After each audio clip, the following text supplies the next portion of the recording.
Hello, everyone. Welcome back to another episode of Professional Roundtable brought to you by Arrows Education. Today, we're privileged to have Dr. Melvin Ng with us, very close friend of mine, whom I have also watched him grow his career from the day that he becomes my senior in USM, Universiti Sains Malaysia, and today a fellow worker in the industry as well. But before we begin, we'd love to tell you a little bit about what Arrows Education do. And if you can have on the screen here, Arrows Education, we are an education consultancy and recruitment agency. Our services covers over 30 countries around the globe, and we are working with over 2,500 higher education institutions and universities, offering thousands of courses across all fields. From K-12 to PhD, we offer you the most affordable support services in order to realize your dream of studying abroad in any countries that you are dreaming of. And so we'd like to encourage you to reach out to us so that we can set you upon this journey of realizing your dream is studying abroad. Our services are free, so feel free to reach out to us in any of our social media accounts, our website, and we will reach out to you as soon as we can. So visit arrowstransactions.com or our social media Arrows Education. With this, we'd like to welcome Dr. Melvin Ng with us and Dr. Bosedi again with us today. My name is Joash.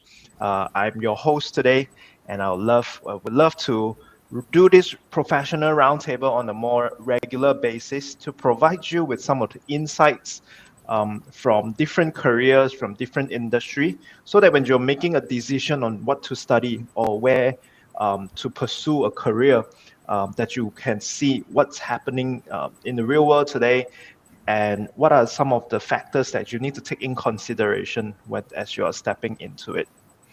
And today's title is Swimming Against the Flow. I personally picked this title knowing Dr. Melvin's story personally, and I know that his career as a chemical engineer, as an engineer himself, hasn't been it's a journey that is filled with much challenges and obstacles along the way, but still today he's hanging on and doing very well, I would say, and he has shown me what it means to be resilient, right? Even in your career, and that's the reality a lot of times in this life, in our career, that sometimes the things just doesn't go our way. So how can we deal with this? How can we overcome this? And so with this, without further ado, may I invite Dr. Melvin Ng to share with us, a little bit of who you are and help us to get to know you. Oh, okay. Thank you, Josh. So I'm practically completed my bachelor degree in chemical engineering, and I decided to because I'm very interested in research as well as education, tertiary education.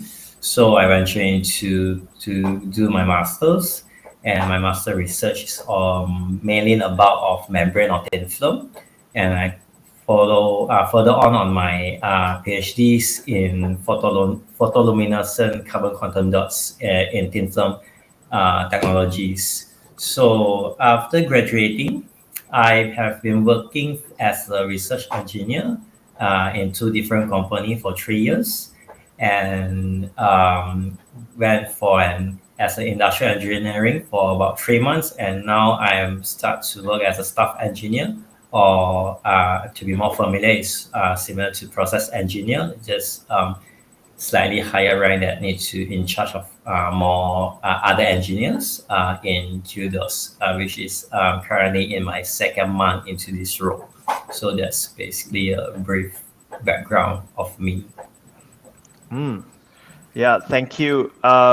Yeah, so you were my senior. You're a year before me.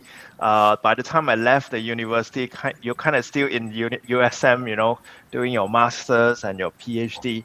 And I always wonder this question, like, what was your motivation behind pursuing your PhD in chemical engineering in USM? Well, what was really a driving force behind that?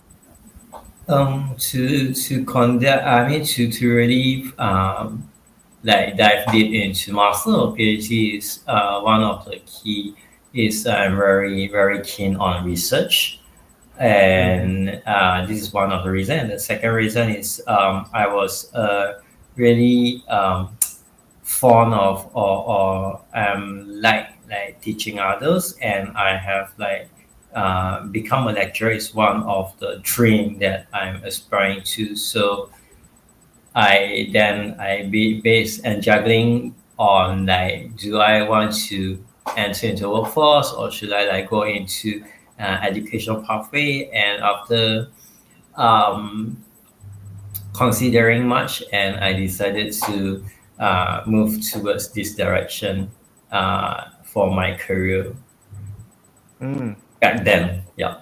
Yeah. So it seems like pursuing PhD or doing research is really something that from the onset you really kind of enjoyed that already. Is there any like memorable or sweet moment or breakthrough in your PhD or your master research that really marked or highlight your experience being a postgraduate student in USM?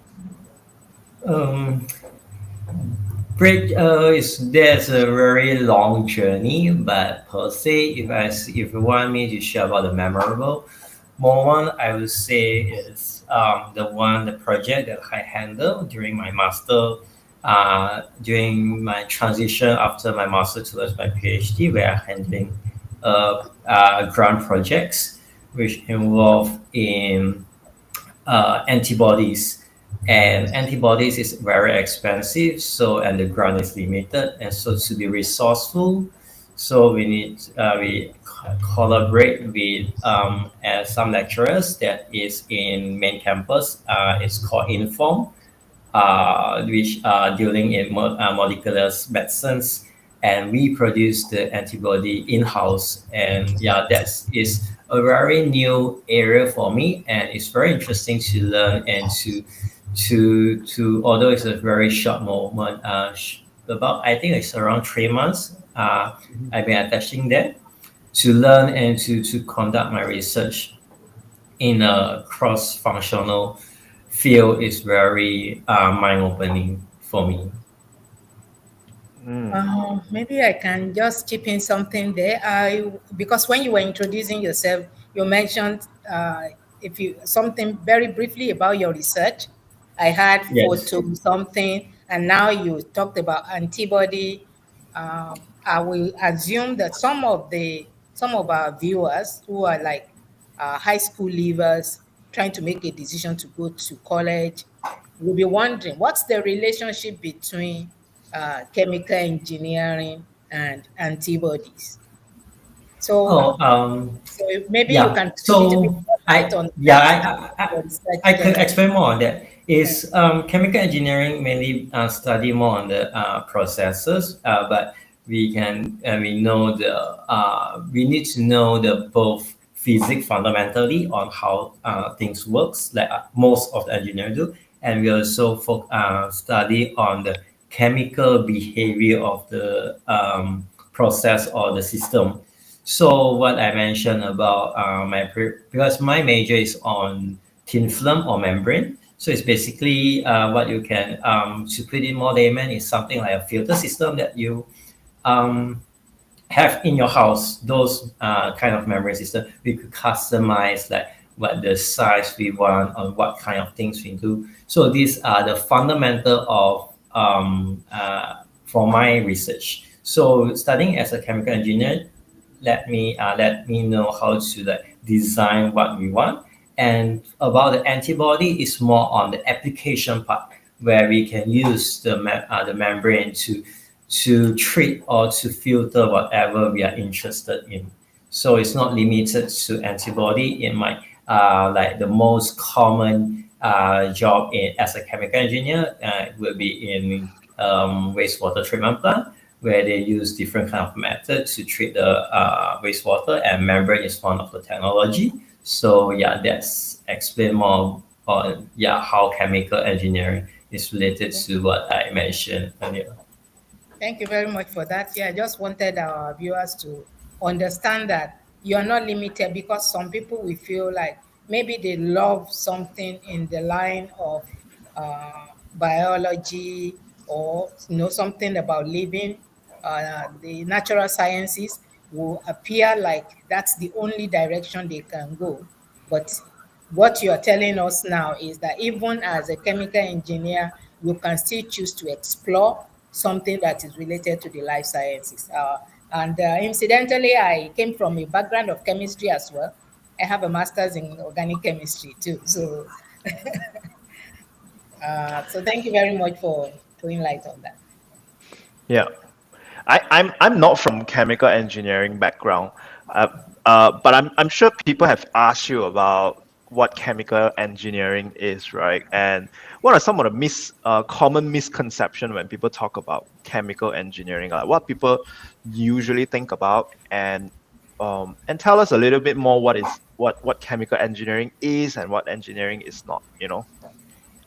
I would say most misconception is they will look chemical engineering as a chemist.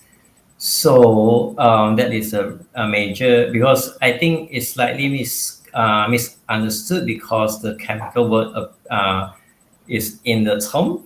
So what chemical engineering does, I think, is most, if you put it in a very simple term, is like, as Dr. mentioned, you are in organic chemistry and all those things. So I would say is that chemical engineering bridge between the industry and the chemists.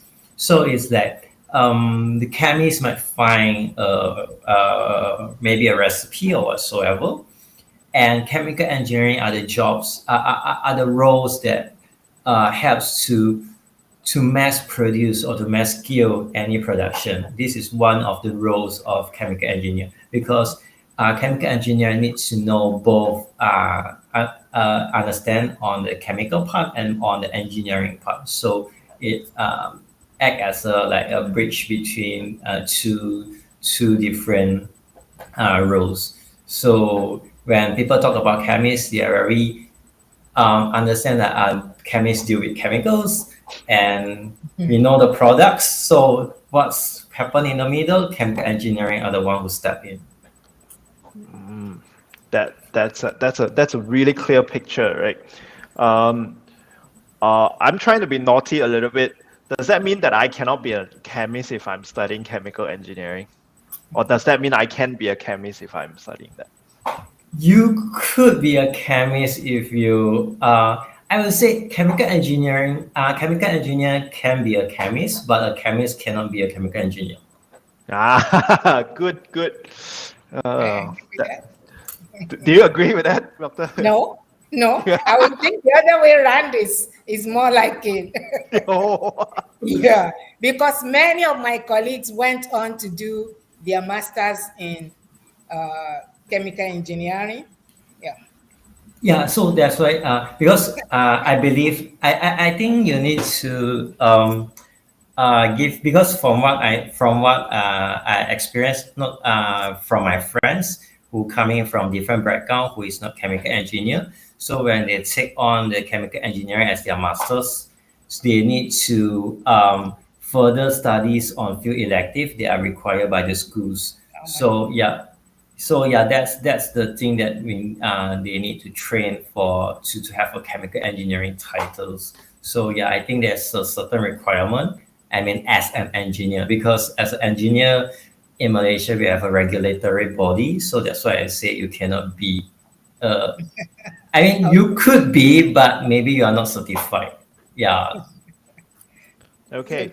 I think we found a common theme here again from the previous professional roundtable, right? Like that there is certain ways that we can progress into another career or another field by actually acquiring more knowledge, and I think that's a good takeaway from this, right? That our career and our choices are never just stagnant or chiseled on stone, right?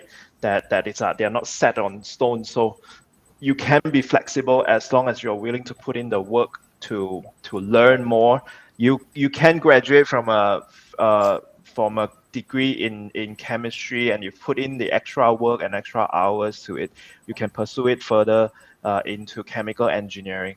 The path can be a bit harder, but being a chemical engineer, the path isn't as easy anyway. So hard work, gives you more options and gives you more changes in life. Yeah. And I appreciate that explanation, and now I have a clearer picture of what chemical engineers do. And for our audience, if you aspire to be a chemist, then you may take note that this might not be a career that or an education path that you want to pursue. But as an engineer, I would again hard sell engineering course, right? So, do consider take this in consideration what chemical engineering really is, and make your choices more informed. And if you need support, and if you need if you need help to process through all this, Arrows Education has the expertise and the knowledge to help you navigate through those decisions as well. And we'll give you up all this information that you need in order to help you to make these decisions. Yeah. And I think the next question I have for you would be, you mentioned that your interest is in research, and you have a passion in teaching others as well. I believe personally, and knowing you, you continue to do this even in your career. But what led you to that transition, right? That you completed your PhD. What led you to make that transition from being in research and academia into the industry? I would say multiple factors. One of the major factor is after during the when you do on when you are involved in the postgrad studies, so you can see what actually a daily life of lecturers. So we are go more into the backstage, because compared to what we see as the undergraduates, we see as what the lecturer do, and it seems so ideal on the front, but at the back you can I believe Dr. Bosede have a lot of experience that we have a lot of others tasks we need to be done, including all those, yes, and not only including like teaching and research is just part of our daily jobs, and we also have a lot of administration jobs, like looking for students, writing for proposals and grants and everything, and constantly required to publish papers, all those kind of things. And when I look at the whole package, maybe I'm lacking, I'm light on research, I read light on teaching, but writing, I could write. I mean, I have published like several papers, but it's just not my cup of tea. And for me to having thinking that to proceed like for as a career for like maybe like my next 10 or 20 or 30 years into this, I'm asking myself whether I could write for the rest of my life. Is like so, and this is come on in my checklist is a no. And during my graduation is also COVID is just recovering, and a lot of things is the economy is down and everything, and not many are offering a permanent position on lecturers. So that's is also another factor in considering, because it's very challenging and it's also very competitive, as in order for the university to continue to extend or to continue your contract every year, it means that we need to excel in all the checkbox, all the KPI. So after looking at all these factors, then I decided I might as well trying to venturing out to the industry. And partly also I was encouraged by my co-supervisor and to have more experience.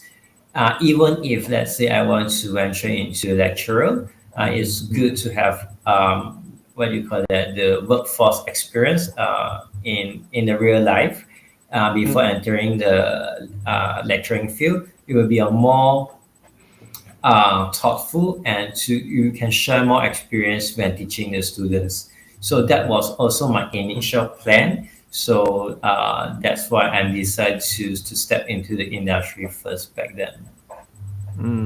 Does that mean you have like somewhere in the horizon you do desire to go back to research and teaching sometime? Maybe if, let's say, there's a chance, or like maybe like 10 years from now, like when I'm done with industry and I'm still yearn for teaching, I always keep that door open for myself. So yeah. I think it might be nicer to think in terms of maybe going back on part-time basis. When you go back part-time, you can skip all the shenanigans. Yeah. Because then if you're not permanent, you don't have any serious KPI outside of whatever you are teaching and your maybe your research output. But if you have a permanent position, yes, I understand what you're saying. It's absolutely crazy. Yeah. Yeah. Two of you are a lecturer, have been a lecturer in USM. That life can be crazy. Yeah.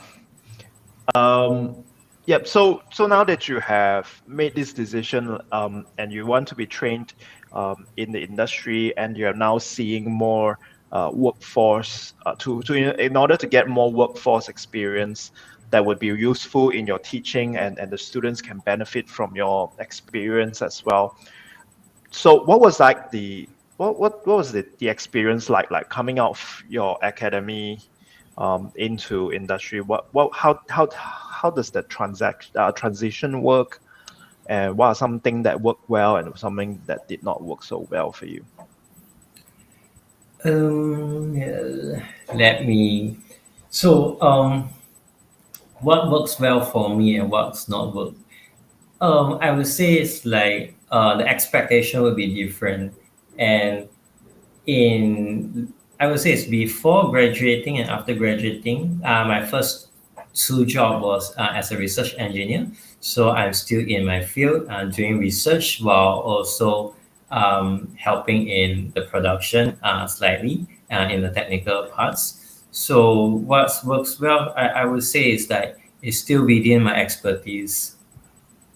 And for the one that against me, not to say against me, but a challenging moment for me, I would say is in industry. They're also having very fast. It's a high-paced industry. All the industry require fast results compared to in as postgrads.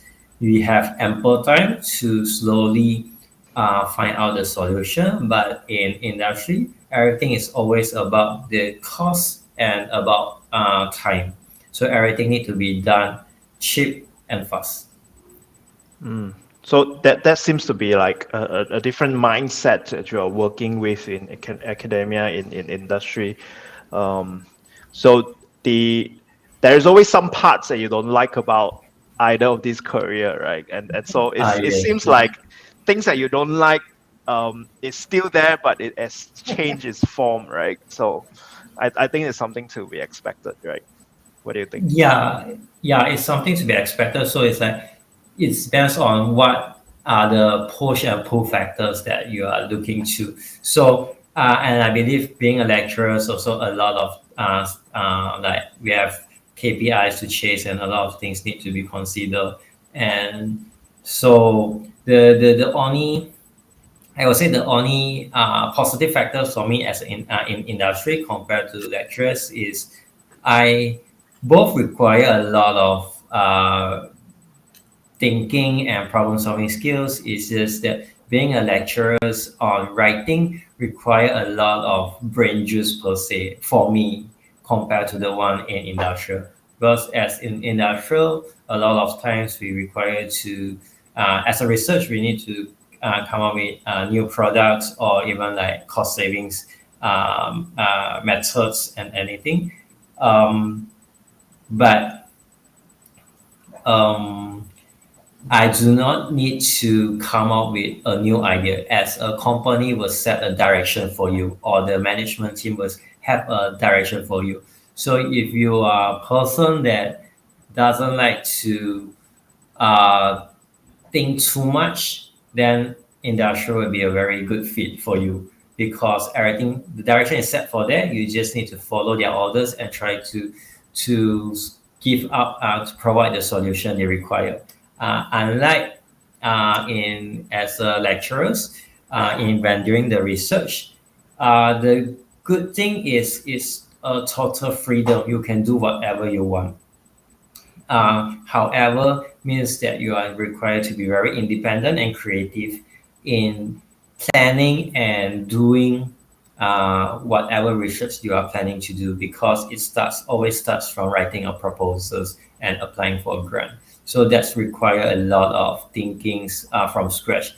It's like imagine you are an writers. You need to write something book, so-called book or proposal that are very interested and very promising, so that either the government or private sectors are willing to invest money, we call it grant, for you to carry out your research. Yeah. Yeah. So,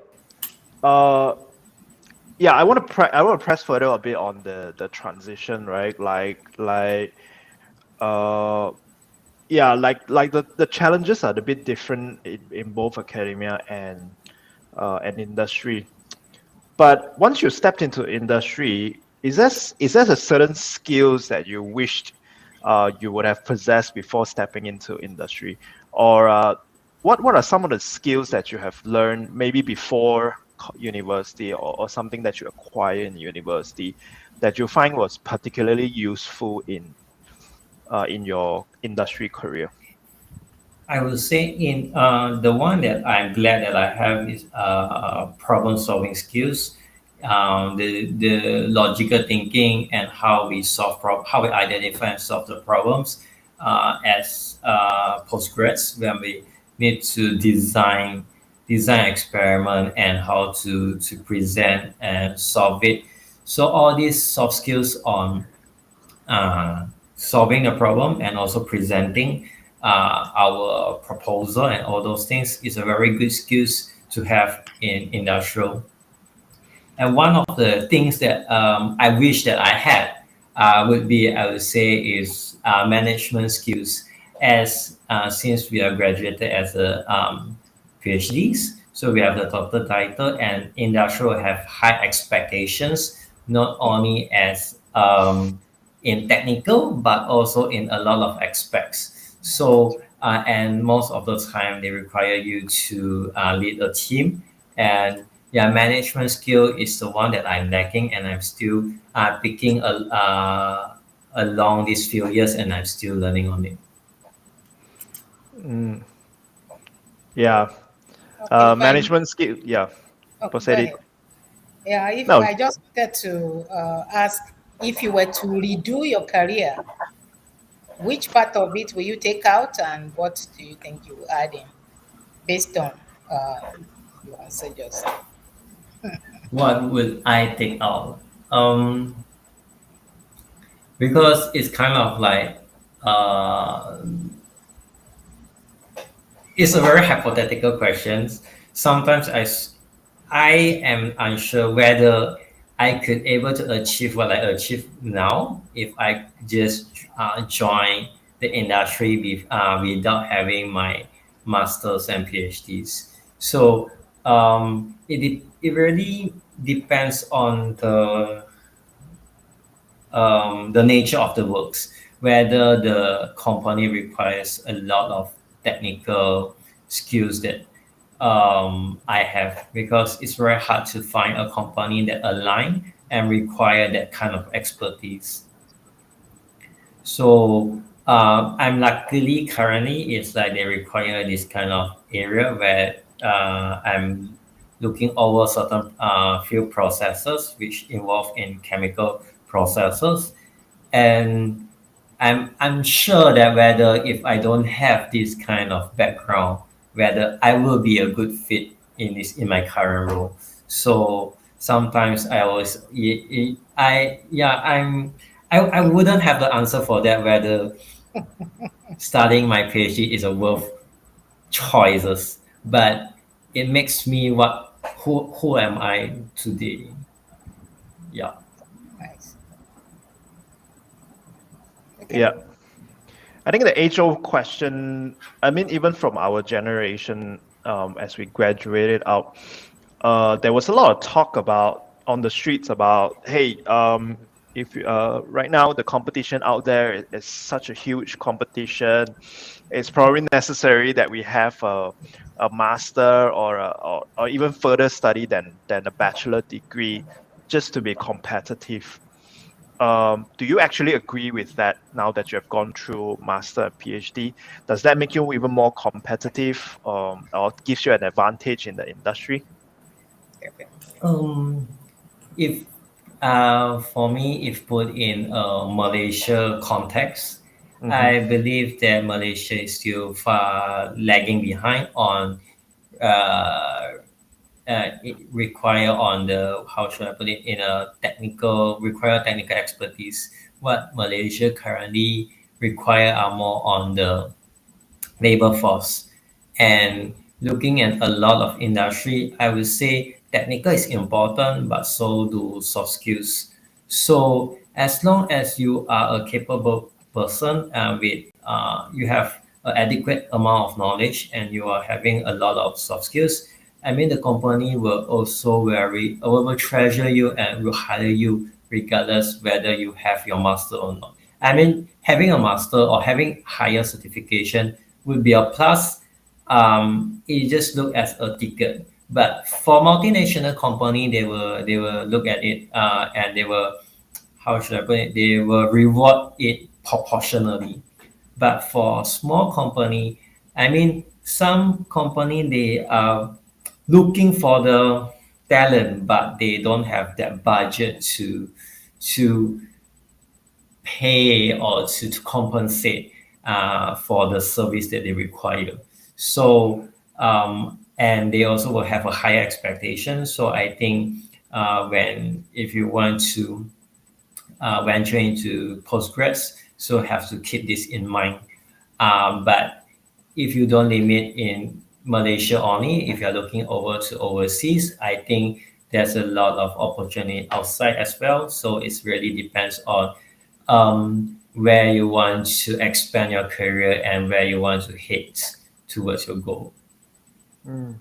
Yeah, that I actually resonate with. I feel like even in MNC, in multinational company in Malaysia, I yeah, I don't necessarily think that having a master or a PhD gives you a little bit more advantage, given the amount of effort you have to put into getting those masters and PhD. But I think those two things are a bit more valuable if you're considering a career path that you initially had, which is to do research and to become a lecturer in Malaysia. I think that gives it a bit more edge in the industry wise. Um, I I do know masters and PhD gets paid slightly better in in a multinational company, but like you said, in local companies, small medium-sized enterprises, it's just difficult for them to pay that, and with the same money they could hire a PhD or a master, they could hire two bachelor engineers to do the same amount, to do twice amount of work. So I think in Malaysia we're not ready for that yet. Maybe in Europe, maybe in other countries, especially when you're working abroad, that would probably come into play. Do you have any knowledge about maybe the market overseas is Does that give you an advantage if you are looking for an overseas job market? From what I heard from my friends, they are also having like PhDs. Yeah, some like in Singapore, they are offering higher. In maybe like America, or some of my friends having doctors also is. But if you are a person who would like to venture out and to really study abroad, I mean, if you have the chance, you could study abroad and continue to work overseas. I think there will be a higher pay compared to Malaysia if you are going to a very technical field. Yeah, right. So for those who desire to work abroad, you're encouraged to pursue your academy or your studies overseas as well, in countries like the US, in Europe, and even in Australia as well. I know that there is a little bit of door that opens up in Japan right now. US is a bit hard to get to because of Trump's administration. We had a session on that just 2 Saturdays ago, and yeah, there are plenty of opportunity to do it abroad. So come reach out to us, and we'll advise you on that. I think following on that, right? I remember during our time, well, just entering into a university, uh, a lot of my friends wants to get into chemical engineering, mainly because oil and gas is paying really lucrative money for chemical engineer and people who is willing to work in oil and gas company. I remember in those time, uh, yeah, the oil prices was soaring high, and there was um, and and there was a huge job market for chemical engineers or oil and gas related fields. Um, when you graduated, coming out of academy, did that change for you? And how does that impact you? I would say, yeah, it really impacted because I think we are from the same era or same Yeah, age. yeah, So yeah, it's like before taking on chemical engineering, a lot of say this is a very um, interesting or it's a very lucrative jobs and all those things. But as the year progress, we can see is that there's a lot of rise in more on we are saying about sustainabilities and all those things, and people are trying to venture into renewable sources and all those things, and also global warming and all those kind of issues. So they are looking for different directions, and the oil and gas is going downhill while renewable energy is rising. So it's still the trend changes, and it also depends on the country policy whether we are adapting or not. Um, and because of the oil and gas is lagging behind, I wouldn't say they are not earning, but they are not expanding as it seems to be during that times. So it's slightly slowed down, and they don't really hire much. But if you manage to really go into it, it's a very lucrative jobs. But I mean, there's only the cake is only that big, and everyone wants to have a piece of have a taste of that. So it's very competitive if you want to enter. So yeah, yeah. Now I'm going. I'm not sure where I'm heading. So what was your main question again? So, It's so like like how does like that market change as you graduated, right? So yeah, so because of that, what are some of the challenges that you face? Because the market changed by the time you come up. I would say don't try face as in you need to accept the fact that the world is changing, and you need to learn or not to limit ourselves. And as an engineer, I would say as an engineer, we are kind of like considered fortunate, as engineer is a very broad field, and we could so-called hop between different engineering what do you call that, background. As long as it's in the engineering, I think it's fall under the same umbrella. You just need to pick up some different skill along the line, and we are still considered in this field, and we could survive through it. Unlike other, like maybe unlike others, how should I put it, professions. So it's like if you are in a doctor or in a nurse, you are fixed into health science. But as an engineer, it's a very big umbrella, and yeah, you could navigate. You can still pick other, like if option A is not there, then we can still look for other options that might pique your interest.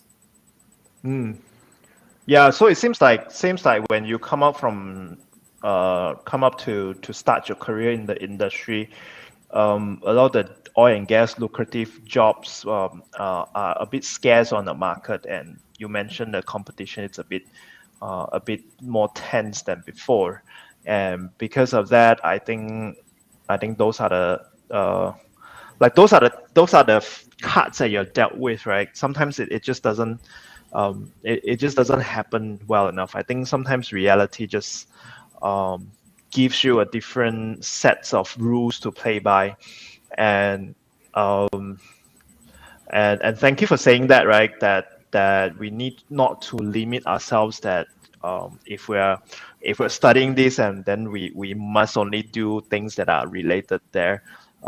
And we need to be flexible. And you resonate with me as well for the past few sessions that we have. That engineering field can be a really easy field to pivot and to make changes along the way.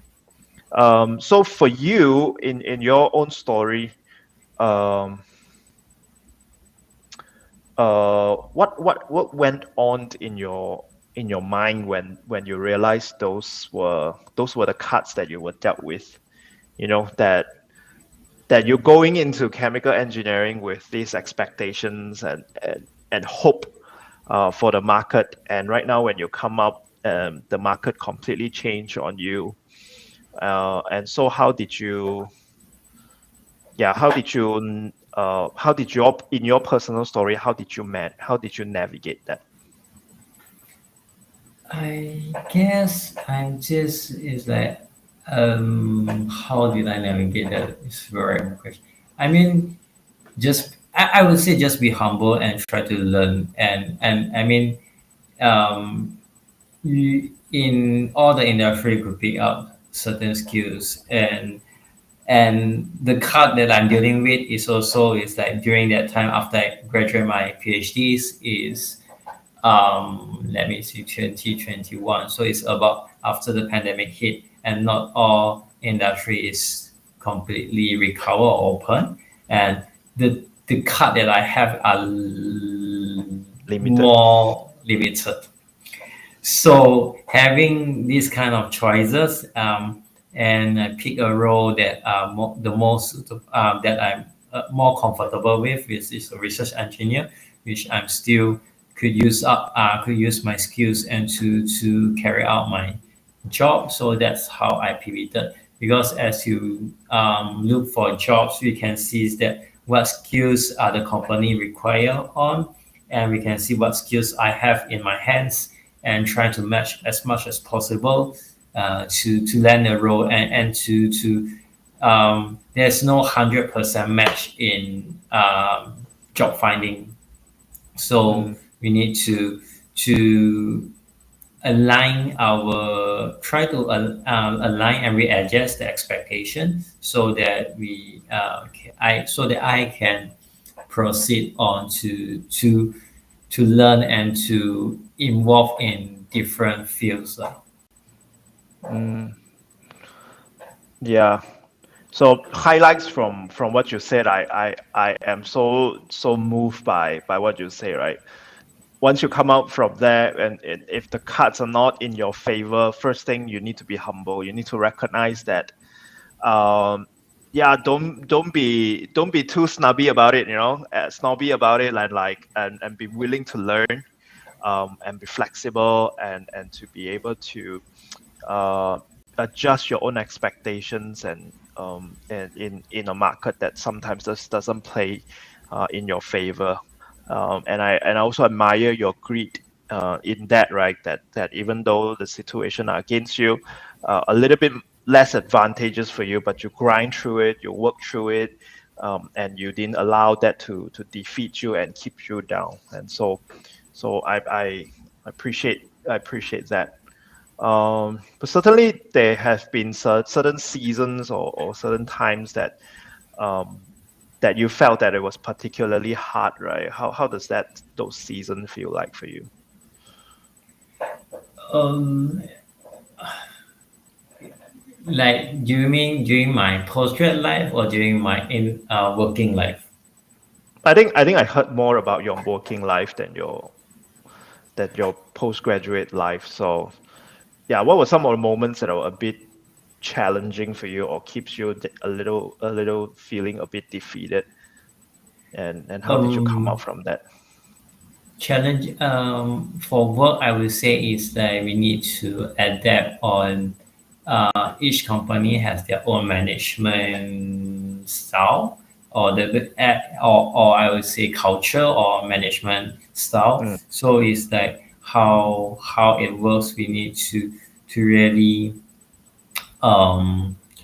adapt to it, and to really adapt to it is take a very huge effort, and also is like I would say the most, I wouldn't say it's disappointment, but how should I, conflicted is on when dealing with technical issues. And I because I feel that people are a very emotional being, and a lot of times people talk about feeling rather than facts. So when it conflict on this kind of technical issues, so it's a bit of conflict where people just trust their guts instead of trusting science. Yeah, that's the toughest part for me. To Because as I was trained to be a very how should I put it, a very methodological researcher. So to just go by feeling and not go by a proper procedure is very challenging for me, and to really convince others to really to trust the science. Yeah. yeah. So and and how did you deal with those frustration, right? How did you deal with the fact that people are trusting their emotions more than the facts, and it takes so much effort for you to explain to them? How do you deal with that? Um, I think it requires multiple different ways of communications, and trying to, we need either is that we need to have a proper meetings, or like need to have different kinds of communication methods in order to really to convey the data to the others. So that's the only way as everyone. That's why which I'm saying that I'm still learning in all the management wise or management skills wise. So it's to really learn kind of different ways to manage, or to really communicate with others. So yeah, Mm, that's is still a challenge for me to, and a skill yet to be polished as I mm, continue to grow in my career. yeah. Maybe before you leave that area, I have these two questions on my list. The first one is when you were speaking about what you would have loved if you had the privilege before you Sorry, joined the industry. Can you hear me? sorry, could you repeat the question again? Okay. When you were speaking about your one thing that you would have loved if you had the opportunity before you joined the industry, you mentioned something about management skills Yes, and yes. training. Yeah. So I wanted you to explain a little bit further. What what difference would having that skill have made, or what difference did not having it make? In which area did you feel challenged? Is it human resources? Is it documentation? Is it what exactly, is it administrative work? What exactly was the main issue that you had to deal with because you didn't have that? That's my first question. My Okay. second question. Which you Could can you take. could you let me answer first before, because I might Okay, forget the okay, okay, question okay. later. Okay, go ahead.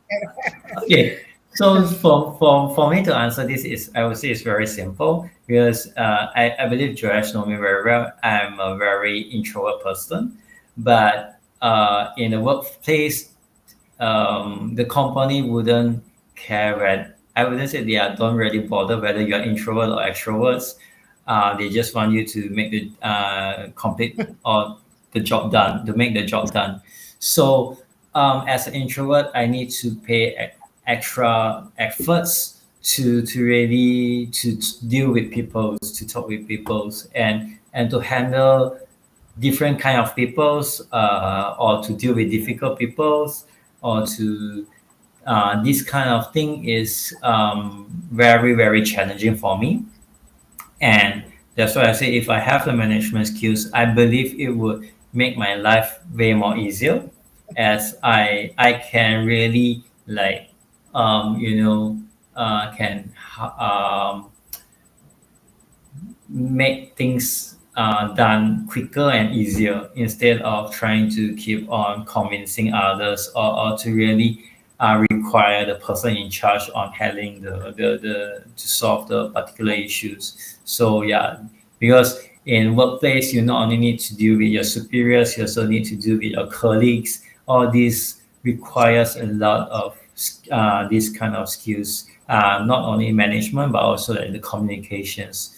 So because in daily life or in like undergrads, we normally just talk with our friends. So friends don't have conflict of interest, but in works, there was always conflict of interest, or even like boundaries and a lot of things. So that will be a issues. Not to say issues, but we need to handle it properly, to prevent any understanding or miscommunication. So yeah, so that's why I say learning the management and communication skill is very important, if I had the chance.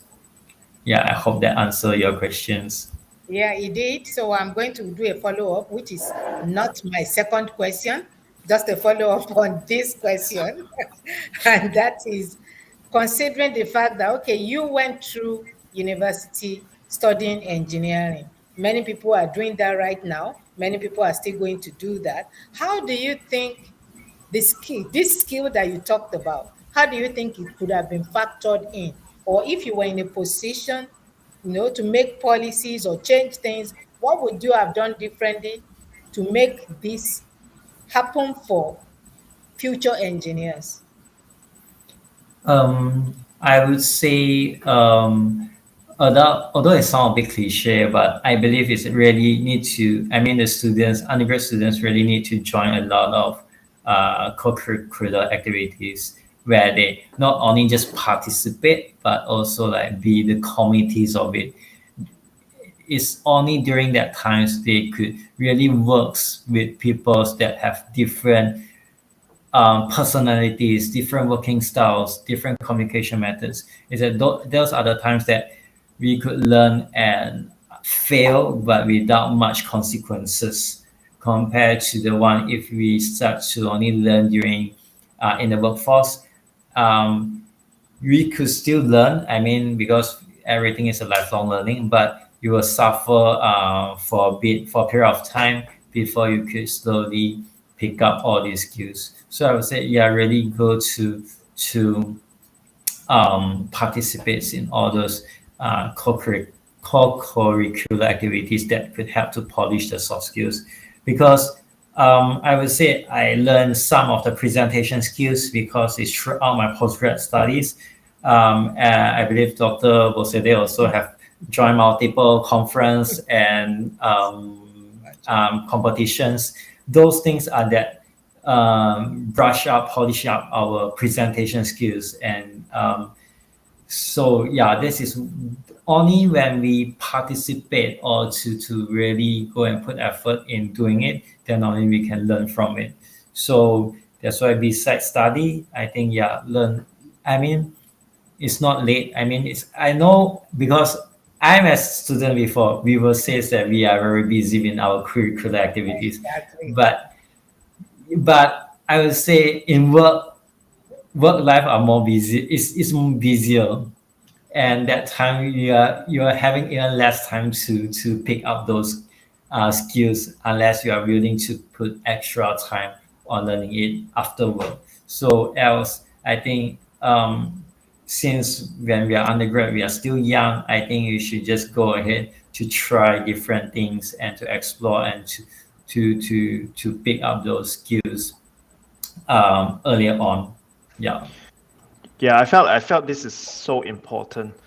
A lot of our peers, we had a when I was in university, I had the opportunity to work with people who are really active in extracurricular activities, like joining different student clubs, different organization for different interests and different things. As for example, in USM engineering, we have one of the largest career fair in the northern region of Malaysia. It's usually hosted and organized by the students of USM, and so it really allows you to connect with so many different people from different networks and working with different people with different skill sets and different temperaments, and sometimes you have conflict. How do you resolve that? Timeline, how do you manage that? And so those things are really like invaluable when you're doing university.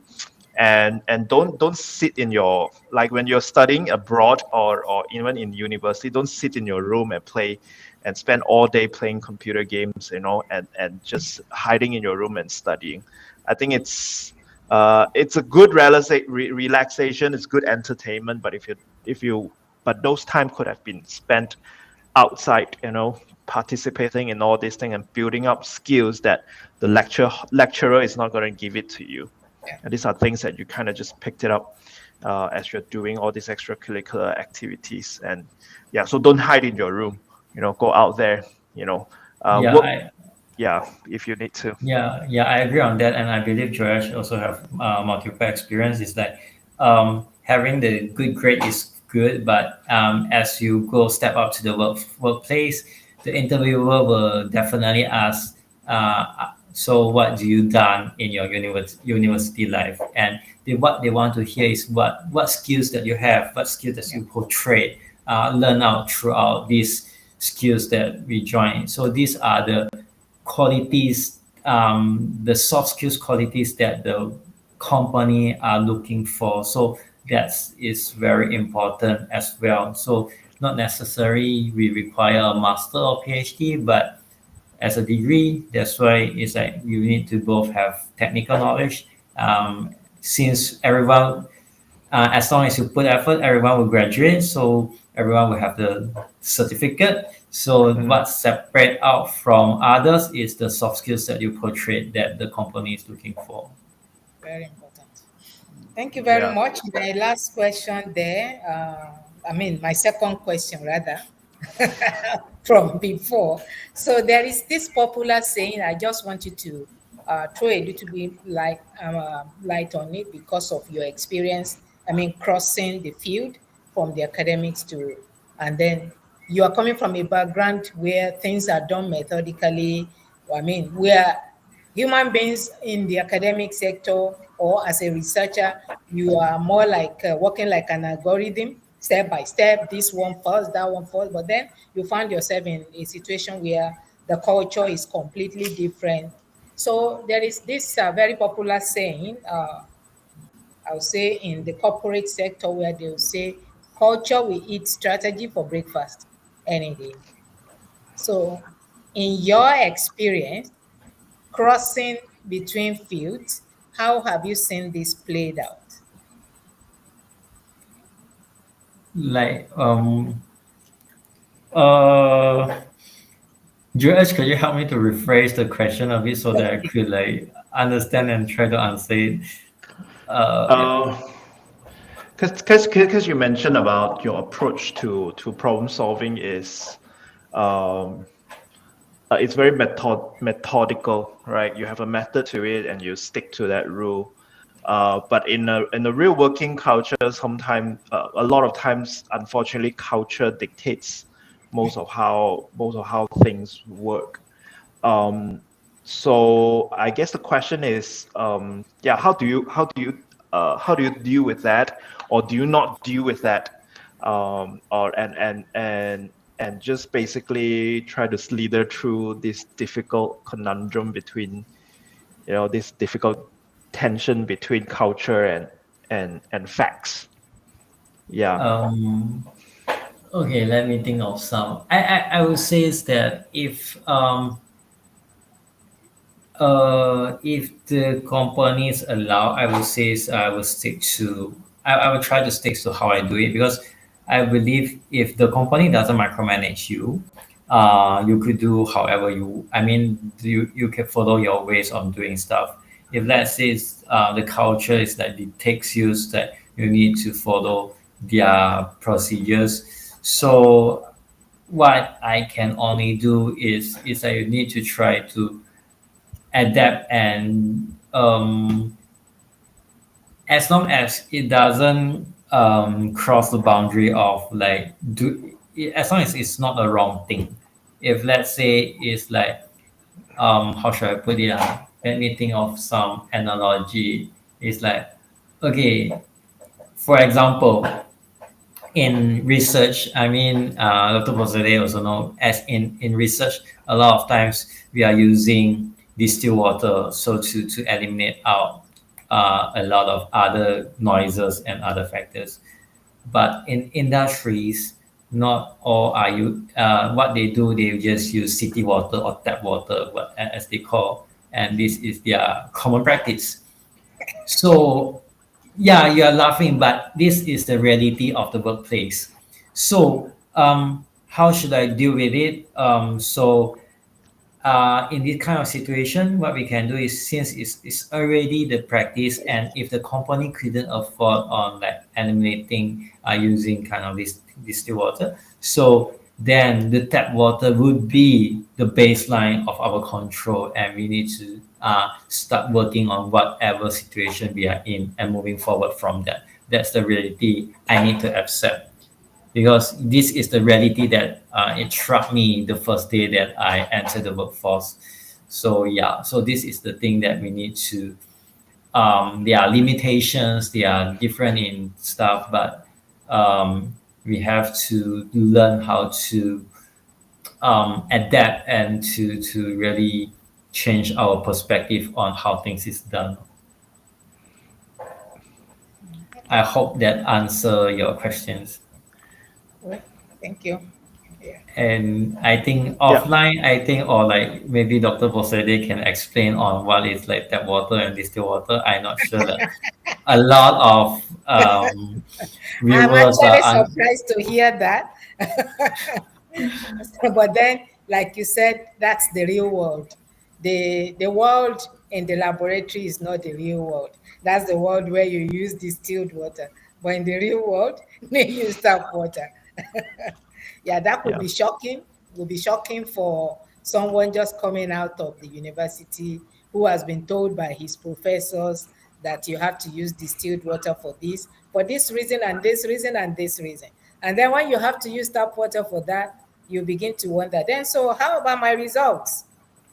Something has to give. So somehow it's no, the confusion of coming from the university setting into the real world, that part is something that anyone would have to deal with.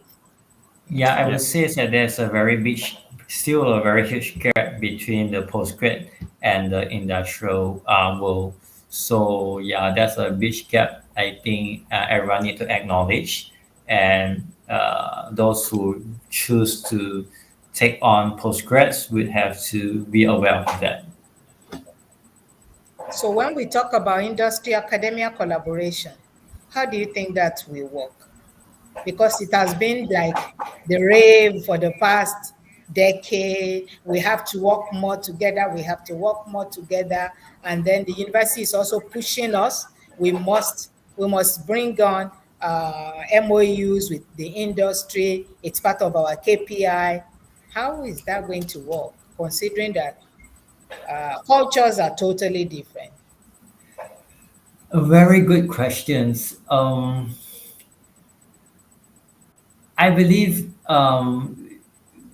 both parties need to really be very frank on what do you call that, the output and what their expectation is, because in one of my jobs I am one of the moderator between um, the collaboration between industry and universities, and it's very I would say it's very difficult because I'm into both. I'm into the workforce and I'm coming from research, so I can understand both parties. But when the company's representatives or the university's representative, when they are talking, most of the time they are not talking in the same frequencies, and the expectation is not set right. So I would say is that both parties need to be really uh, open and to really to humble themselves, and because a lot of time we are chasing on KPI and all those things, so a lot of times we are trying to what do you call that, to to package it very nicely. It's like, it's like some of the any of the commercial product you see be like 100% free, 100% what 99.99%. A lot of time we just like trying to make it sounds nice or sounds like extraordinary, but we need to learn. I think is both parties need to humble down and to really like sees the feasibility of it, because a lot of times, and especially during research, we don't have a budget constraint because the budget is the amount is there, and a lot of time we want to have is like a proof of concept in research, but in industry what they want is ROI, return of investment. So that's why I would say is like both party needs to be aligned. I would say we could start small, as in like in the universities wise, in the academia, they could provide more on the technical consultations. Uh, they are start doing that, but I think we are still underutilizing it, where a lot of times company felt that this is, I mean, for small company, they felt that it's a very extra cost for them. But I think this part maybe universities could help to really convince the marketplace, the workforce, to see that this is a very good investment, that you're spending this small amount of money, we could help to solve the problems and to really save more in the future. I think I believe it could start from those small consultation and only moving forwards on research collaboration. Because I think if we couldn't even agree on the small technical issues, the big projects, it would definitely wouldn't work. Thank you very much. Yeah. Thank you very much. Yeah, unfortunately, our time is it's running out. I wish the time is longer. It looks this discussion is always exciting, but maybe we should close with this question, right? What would you say to aspiring students who are thinking of going into chemical engineering? What are some hopes they have, or something that's exciting in the market that they should look forward to? And also, what are some of the things that they need to pay attention to as they go into chemical engineering as their studies?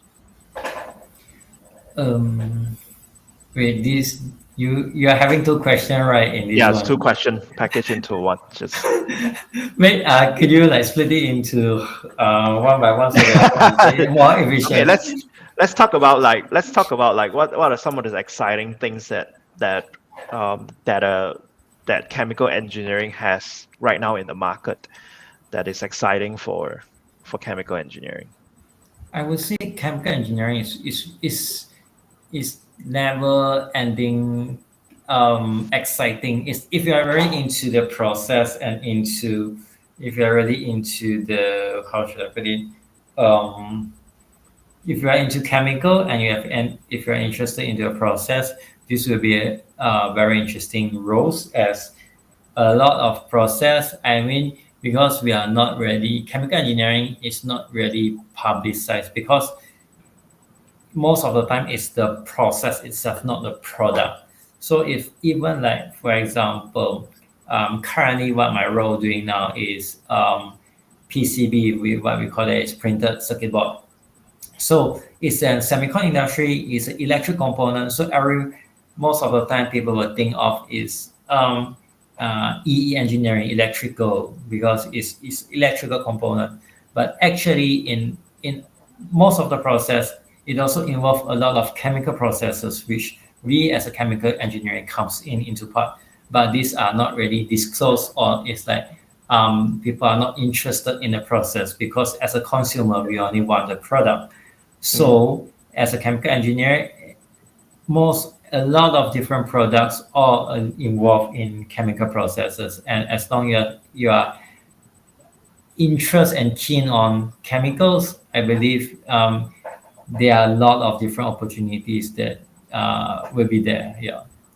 So that will be for your first questions. Yeah, Yeah. yeah. So Yeah, so I think that's true.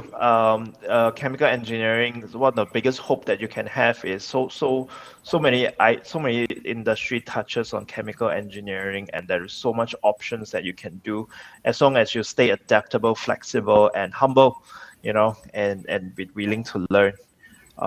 Yeah, and so yeah, I think that's a good question to close on, and we encourage you, if you're considering chemical engineering as your career path, don't be afraid to try this out, and yeah, reach out to Arrows Education at any point of time.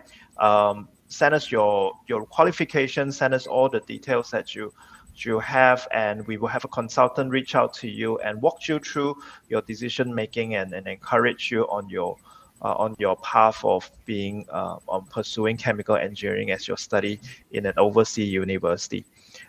With this, I would like to thank Dr. Melvin for spending time with us, and sharing your experience with us today. Thank you so much for your story, and you have been an amazing inspiration, and remaining resilient in your career, and in this changing market, right? That sometimes just play against you. And the highlight, the main takeaway is really to stay humble, flexible, adaptable, as you step into the industry, and you're set. Be resilient, and never let some changes or defeats keeps you down. Just pick yourself up again, and keep pursuing your dream. Yep. Thank you so much, Dr. Melvin, and for Thank all you of you very on much. this. Yeah, thank you very much. And we'll see you in the next professional roundtable. Goodbye.